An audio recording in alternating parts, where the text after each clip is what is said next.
almost there. No way. What is this? You're tuned in to the Eyes Open podcast, where secrets aren't safe and we see it all. I'm actually surprised being... Shoot, what are we on now? We're already all the way up to episode 137, and we still have not went over this topic before, which I'm actually surprised. I know we've had, in the past, I had a few conversations with Richard Spence. For the people that don't know that episode, I interviewed a PhD professor of Utah, Richard Spence, who is an expert, historian in Freemasonry and the occult and stuff like that. So we went over a little bit about Freemasonry, but we didn't really deep dive into it. So I think that's really the only time that we've talked about Freemasons and Freemasonry in general. And like I said, I'm surprised that I didn't really do a deep dive into this yet or do an episode on it. So I figured, why not today?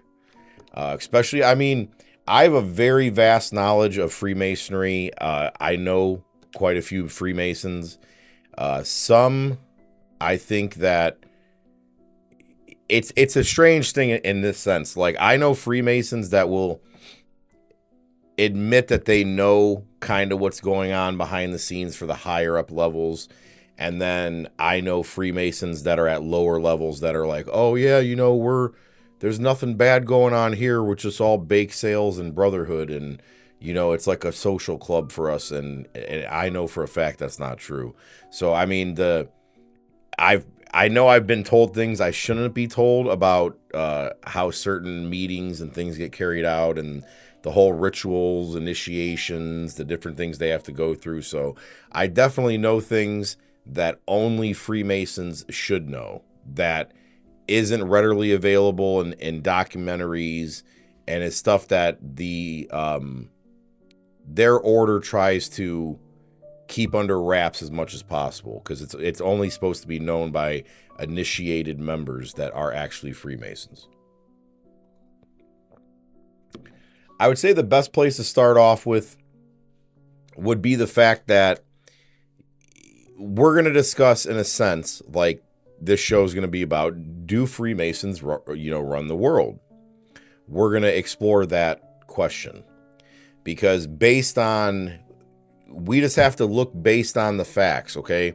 Not based on what your cousin told you, not based on what even the History Channel tells you, because we know that the winners tend to write the rules. The winners tend to write history. So if a secret fraternal order is ruling the world, they're not going to come right out and tell you that they are. They might in subtleties, because, for example, most of us that are in the conspiracy realm that study this stuff for a living and have for many, many years, we know who's running the show.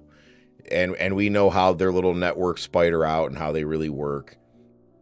So we're going to explore that question, but I think I'm going to give you guys a little bit more detail on how these secret societies are set up and how they work.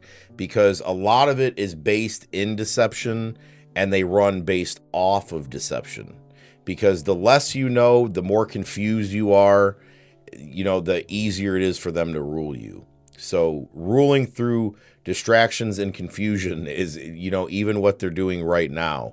That's why you see the Freemason numbers, you see the imagery, you see all this type of stuff nowadays, because they want you to see it. It's in the movies, it's in TV shows, it's in dates of things that happen. It's all over the place, because they essentially, it's their little codex that they leave around to show they're inside of everything that happens, essentially. And I don't know if they do it necessarily, because obviously the people not paying attention aren't going to understand, but those of us that see it. And in a sense, it's like a little Easter egg game that they play. And I believe, based off my research, that they get a kick out of it, and they draw some sort of power from doing it. So Freemasonry, essentially, there's no father of Freemasonry, in a sense. There is, people will say, oh, the modern father of Freemasonry is Albert Pike. And yeah, in a sense, but there's no creator of Freemasonry. There's nobody you could really tie to it to say this person, created Freemasonry. They go all the way back to Solomon's Temple and all kinds of stuff they try to say, but none of that's based in fact or in recorded history or in anything that anybody can concretely stand on to say, yeah, this is where Freemasonry came from. But there are things that is known about Freemasonry that is based in history and it's based in fact. So it starts with the name in general, okay? A Freemason. And it's just like how it sounds. So if you know what a mason is, okay, like a brick mason, okay, somebody that's a builder, a mason, that's essentially how it started, was because Masons didn't just travel freely throughout the land doing their craft, okay? They usually would stay to one area or zone that they would stay at. So when these men started venturing out into the world, doing their craft, this was like, bricklaying. They started being known, these craftsmen, as Freemasons because they traveled freely throughout the land. So that's essentially where the name Freemason comes from. Now, you watch all these movies like National Treasure and all this different stuff, and there's a lot of, like I said, there's a lot of stuff going on around, talking about Freemasons that's not based in historical fact at all.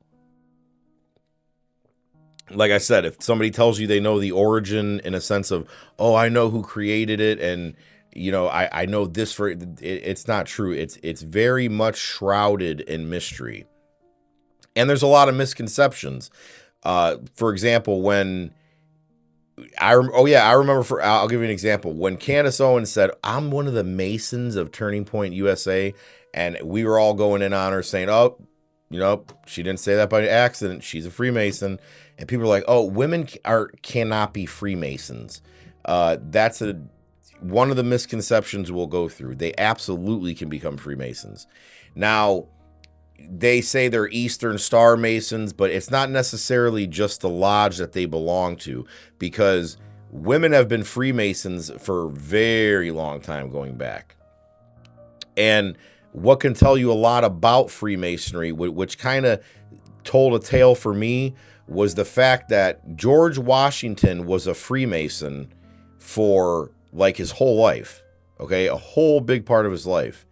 And then about 20 something years before his death, he just left and never came back. So it's very odd that he did that, in my opinion, because it's like he had really got down to the bottom of what it actually was, and something spooked him out of it, which is kind of, go look at the height and measurements of the Washington Monument. Not to mention the Washington Monument is an obelisk. And if you go look up, like, they got the pictures of Washington and the garb with the G. And I mean, you just have to look at their symbolism, okay? It's right on the back of your money, all right? The pyramid in the eye, all of that comes from Freemasonry. So there's even, like I said, there's rumors people always throw around, oh, the Freemasons built the pyramids, and there's all types of stuff like that. But none of that is based on facts. And I'm the type, I'm all about talking about conspiracy, but I don't want to talk about things that's not based in facts whatsoever. Because then at that point, I mean, we could just say, Freemasons are freaking space aliens. You know what I mean? There's no factual basis to anything we're talking about. So it just becomes pretty, ignorant at that point. So Freemasonry, in a sense, the people that are in it now will say, oh, it's a brotherhood. It's something we all belong to.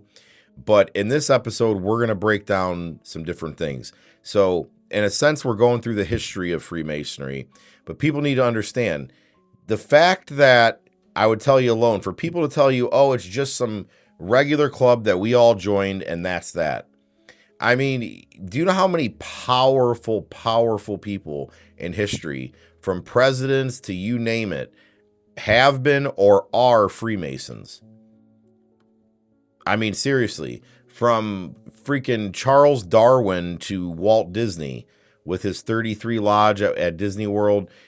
These people are all Masons, and a lot of them are admittedly Masons. I found the one interesting was Charles Darwin. When I found that out, I found that interesting because with Darwinism and everything, and these whole evolution theories trying to disprove God, and I found that very interesting that he's actually a Freemason. Because think about it, he doesn't, in Freemasonry, that's another thing. You cannot not believe in any God, or like you cannot be an atheist and be a Freemason. It's a part of their thing. You have to believe in some sort of creator, because that's essentially like their logo is a square and a compass. It's about building and creating. Okay. So it's one of their requirements. You have to believe in a higher power.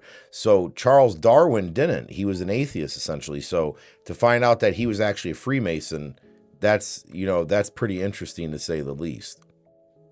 And from the beginning of when we can actually set a point of when Freemasonry was around, because from, like I said, kings to presidents to you name it.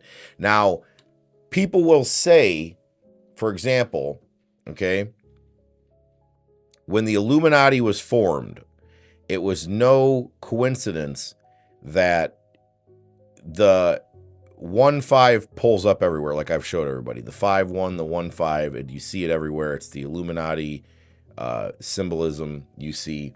Now, people will say, well, the Illuminati infiltrated, okay, modern Freemasonry because they were, born in 1776. A lot of them were killed and ran off and ran out of Bavaria and Germany. But what really had happened was, what people won't tell you is, see, the imagery and a lot of the stuff from Freemasonry to the Illuminati were the same.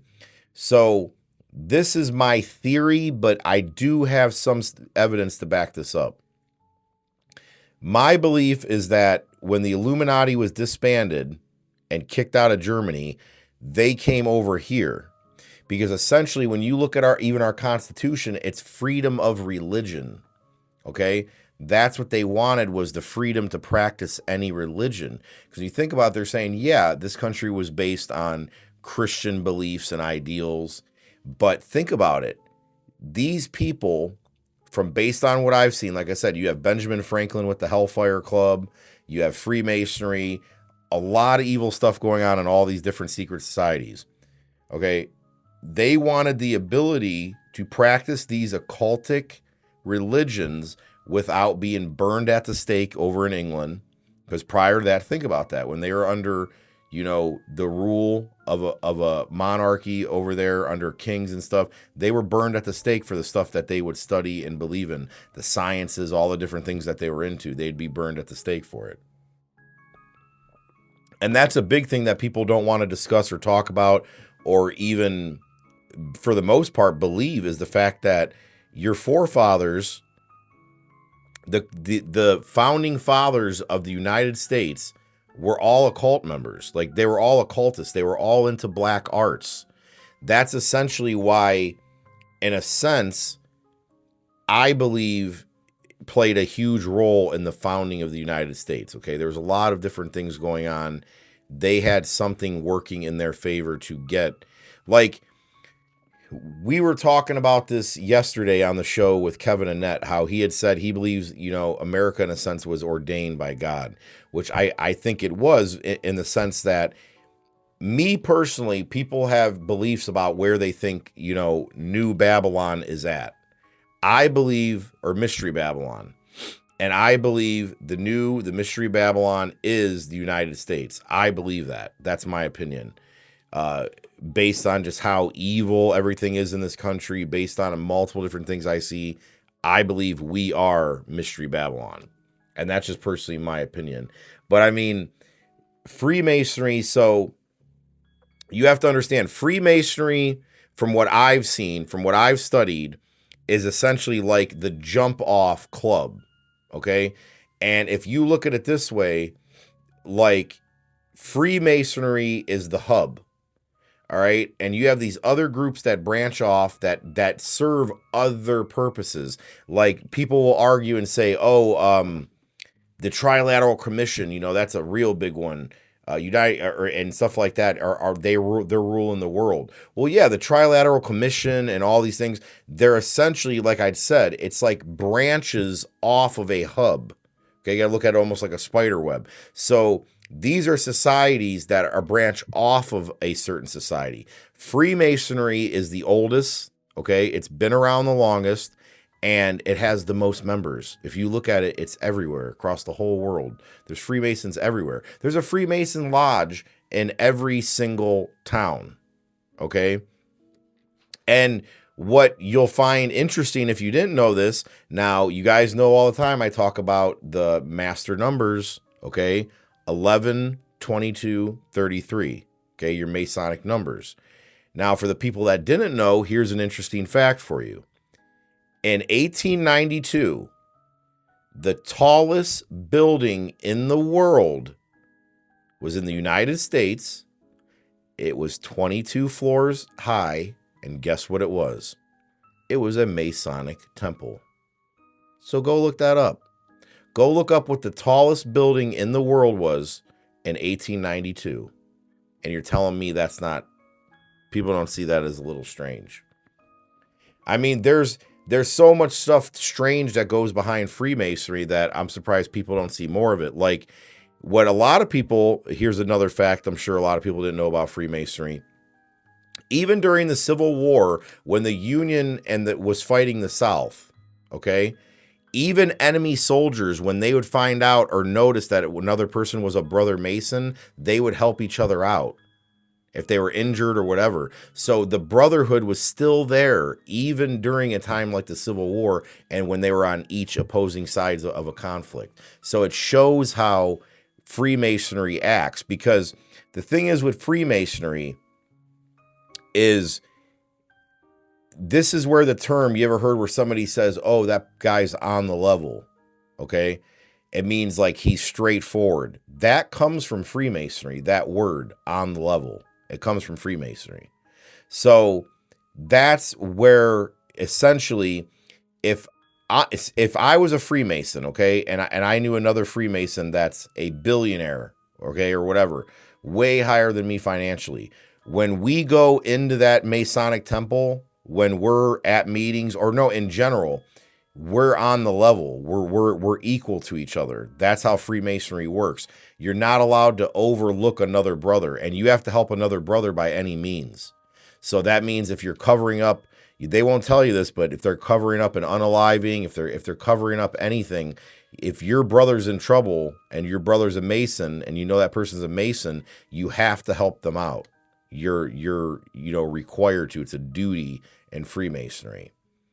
And it's just amazing of all the Freemasonry imagery that's like all over the place, that is not only in your movies, it's in the life you live, it's in the buildings that are built, it's in the logos of companies, it's all over the place, and it just, people don't see a lot of it, from the G to the square and the compass to, all of the different facets of Freemasonry is all over the place. Because, see, people are like, well, the Illuminati rules the world. Well, think about it. If you look at it, the illuminated eye is a symbol for Freemasonry. So like I'd said, people want to say, oh, Illuminati, the Illuminati. No, the Illuminati is a diversion in a sense, okay? That group was disbanded. Now, if there are people around calling themselves Illuminati, then, I just don't believe that personally. I believe that the Illuminati banded together with Freemasonry, and then that's where kind of, it really took off into this deep take over the world, type of thing as a secret society. Because a lot of secret societies started out, as brotherhoods.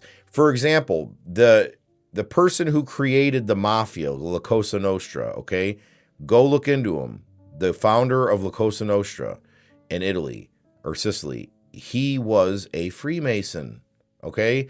And like their oath they take in the mafia, omerta, they have to prick your finger. You have to put blood on a card that's a saint, and it burns in your hand.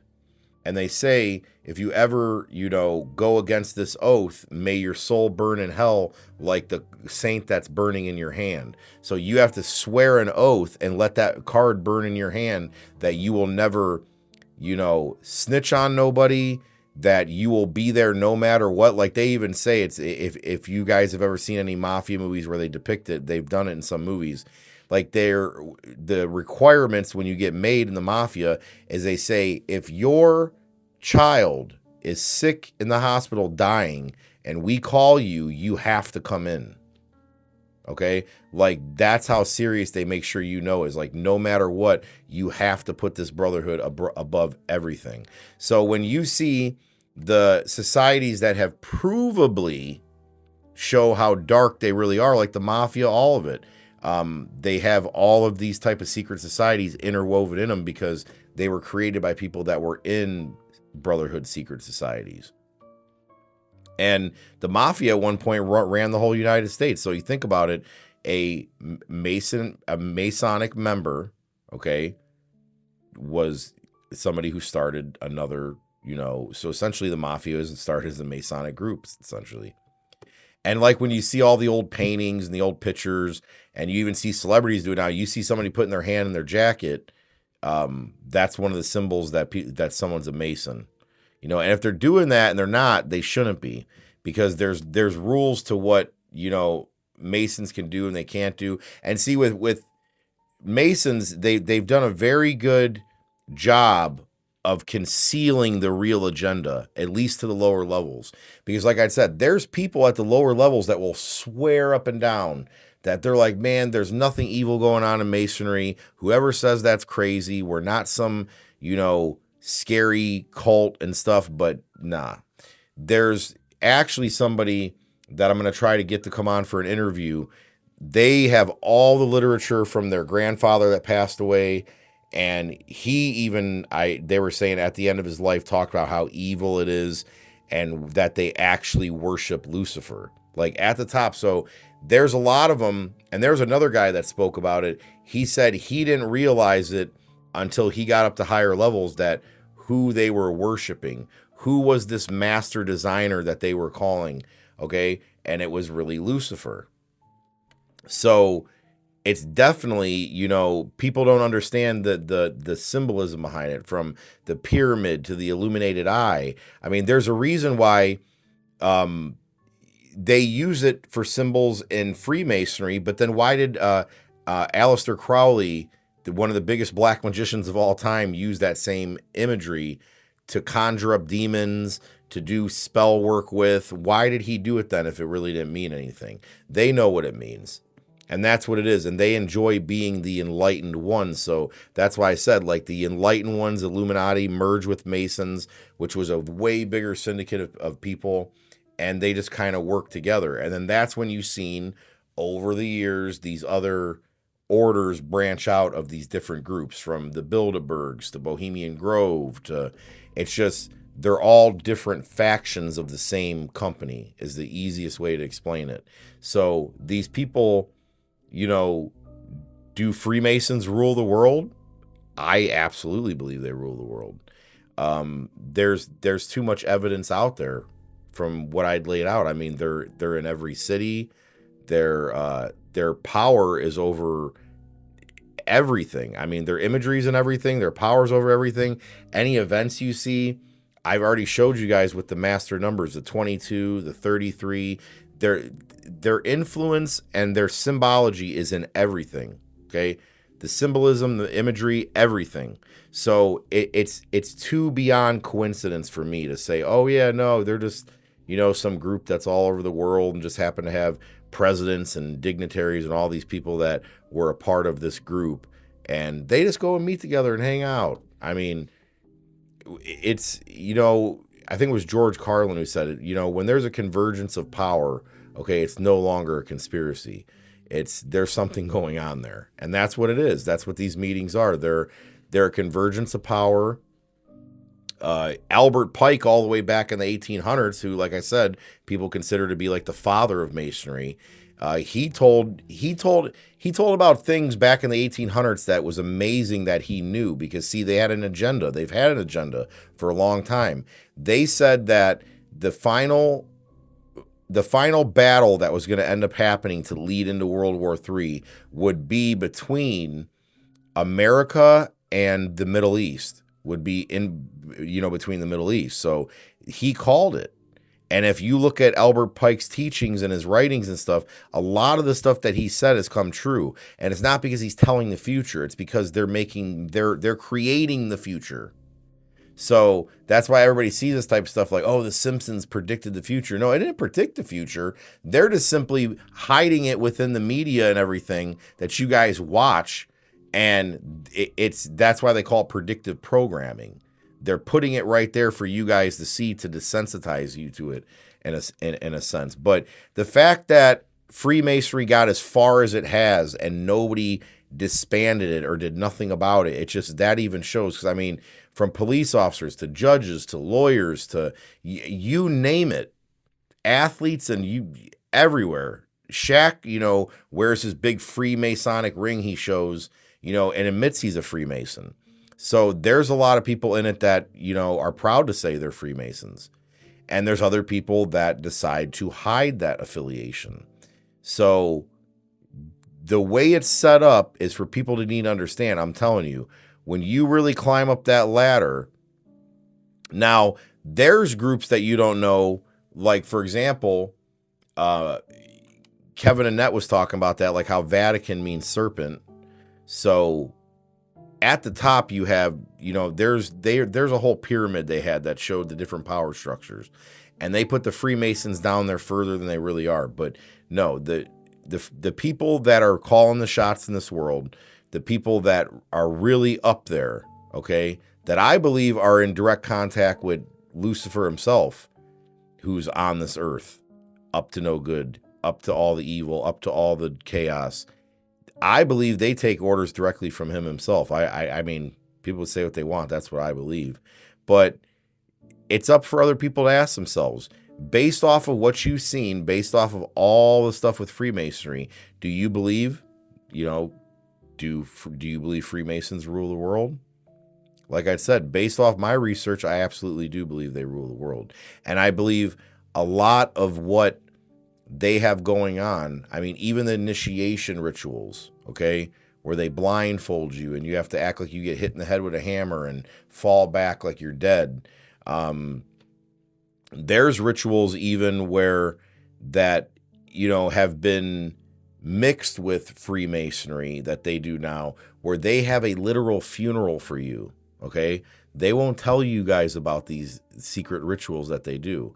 So what they do is they literally have a funeral for you with an open casket. You have to go in that casket and play dead while they do a funeral procession, and then you come out of that casket initiated into that secret society. Then you won't hear about that in many places. You can go try to research it if you can still find it, but I've seen enough accounts of that. So if you look at it, it's the same thing with the ritual that everybody knows that's out there with Freemasonry, is where they put the blindfold on you. You have to, do the mock killing like they had of the person who originally told about Freemasonry and told a lot of the secrets. They killed him.